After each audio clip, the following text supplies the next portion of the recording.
My jonger broer het nogal 'n interessante storie gehad met sy diensplig. Hy was eers, ek dink, maar net weermag toe ergens en hy het net begin met sy diensplig. Toe kom maar 'n klomp ouens en sê, luister manne, ons het 'n geweldige tekort in die polisiediens. Ons sal julle een of ander bargain maak hierso, julle kan net julle normale tyd doen, maar net in die polisiediens. As julle wil, steek handjies op, ons soek mense. My broer dink mitteling skaflik, hy steek sy hand op en net daar is hy nou 'n polisieman in steede van 'n soldaat. Kom in Pretoria aan, toe pas hy die ministers op daar in Brinteriën vir 'n hele rukkie. En hy het dit nogal geniet, dit was lekker en so aan.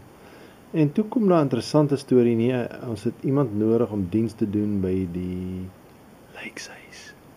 Die lijkshuis, ja. Hy vat dit toe. En dis nou daar reg langs die hospitaal en daar moet hy nou in. Jy weet van so 9:00 die aand tot so 5:00 die volgende oggend. Hy en die stille yskaste daar agter. Hulle is maatjies. En dan so elke nou en dan stop daar so 'n wit waantjie, dan laai hulle nog iemand af. Nou wie kom in daai yskaste gesit word?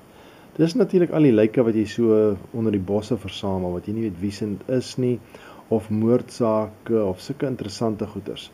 Dinge wat jy definitief moet gaan sny na die tyd om te uitvind hoe is die ou dood en sulke goeters. So al hierdie interessante gevalle is nou daar. So dis nie net elke ouetjie wat maar doodgaan nie. Nee, afbop sal hulle help, maar hierdie ouens wat afbop nie kan help nie as gevolg van ongewone omstandighede.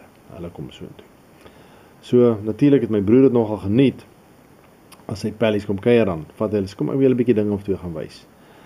Dan gaan wys hulle daar lyke wat nie so lekker lyk nie, jy weet, en dan gaan nou nie daarop uitwy nie. Ek dink julle kan self raai wat die situasies daar kon ontpop. Maar ek moet een ding bynoem.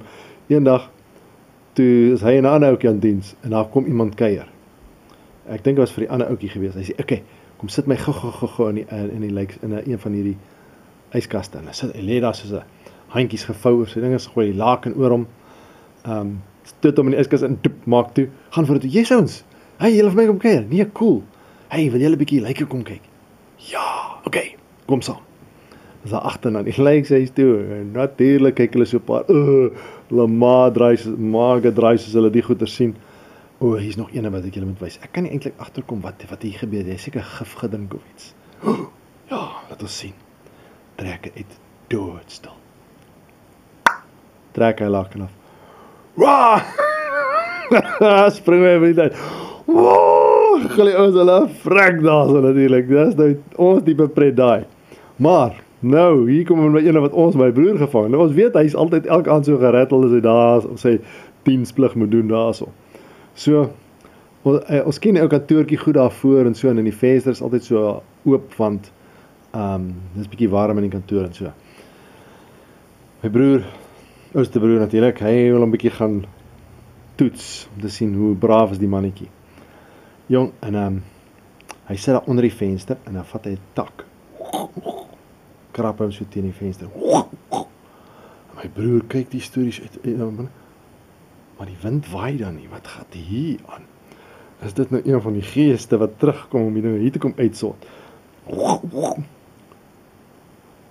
Hy sê vir ons later, naderhand is jy so bang, jy kan jouself nie help nie, jy moet gaan kyk. Jy is so paniekbevange, jy weet nie wat om jouself aan te vang nie. En daar kom hy toe daar buite, om te kon kyk.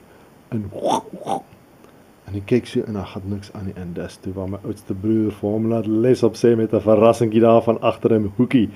So hy skielik sy verskyning maak met 'n groot geraas en wat ook al. Lekker gegil en lekker gelag en ons is toe weer huis toe. So daai lyk sy storie het nog baie goed uitgewerk vir ons om ons ou jonger boetie so 'n bietjie te help om braaf te bly.